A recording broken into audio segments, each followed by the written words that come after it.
சட்டமன்ற தேர்தலை ஒட்டி பரப்புரை மேற்கொள்வதற்காக திமுகவின் பிரச்சார வாகனங்கள் தயார் செய்யும் பணி மும்முரமாக நடைபெற்று வரும் நிலையில் பல்வேறு வசதிகளுடன் கூடிய கருப்பு சிவப்பு நிறத்திலான பிரச்சார ஜீப் தயாராகியுள்ளது.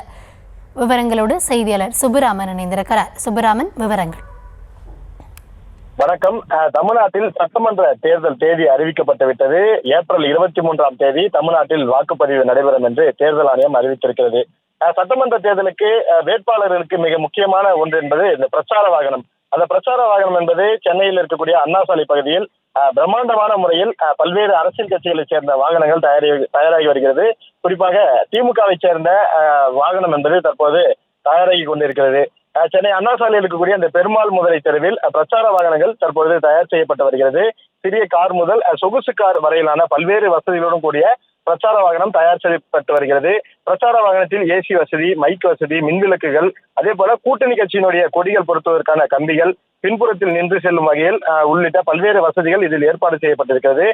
பிரச்சார வாகனம் தயாரிக்க 20 முதல் 40 நாட்கள் ஆகும் என்பதால் இப்போதே அந்த பிரச்சார வாகனத்தை தயார் செய்யக்கூடிய பணியில் அரசியல் கட்சிகள் ஈடுபட்டிருக்கிறார்கள். அதற்காக அவர்கள் அந்த நிறுவனத்தை நாடி அந்த நிறுவனத்திடம் அதற்கான அந்த வாகனத்தையும் ஒப்படைத்திருக்கிறார்கள்.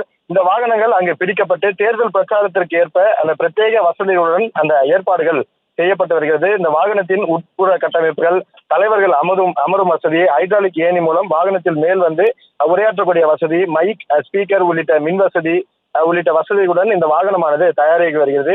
மேலும் பிரச்சார வாகனத்தின் உள்ளே வேட்பாளர் மற்றும் 3 நபர்கள் உள்ளே நின்று பேசக்கூடிய அளவில் அந்த இடமும் தேர்வு செய்யப்பட்டு அதற்கான அந்த பணிகளும் அந்த வாகனத்துள்ளே நடைபெறுகிறது. அதே போல குஷன் வசதியுடன் கூடிய அமரும் சீட்டுகள், இது போன்று பல்வேறு வசதிகளுடன் இந்த பிரச்சார வாகனம் என்பது தற்போது தயாராகிவிட்டது. வேட்புமனு தாக்கல் என்பது 30ஆம் தேதி தொடங்கக்கூடிய நிலையில் திமுக மட்டுமல்ல பல்வேறு அரசியல் கட்சியுடைய வாகனங்களும் அந்த பகுதியில் தயார் செய்யப்பட்டு வருகிறது. குறிப்பாக தேர்தல் களம் என்பது நேற்று தேர்தல் அறிவிக்கப்பட்டிருக்கிறது. இன்று சூடுபிடித்து ஒவ்வொரு வேலையாக நடைபெற்று வருகிறது. அந்த வகையில் தான் தற்பொழுது அரசியல் கட்சிகள் தங்களுடைய பிரச்சார வாகனங்களை அந்த தயார் செய்யக்கூடிய பணியில் மும்முரமாக ஈடுபட்டிருக்கிறார்கள். விவரங்களுக்கு நன்றி சுப்புராமன்.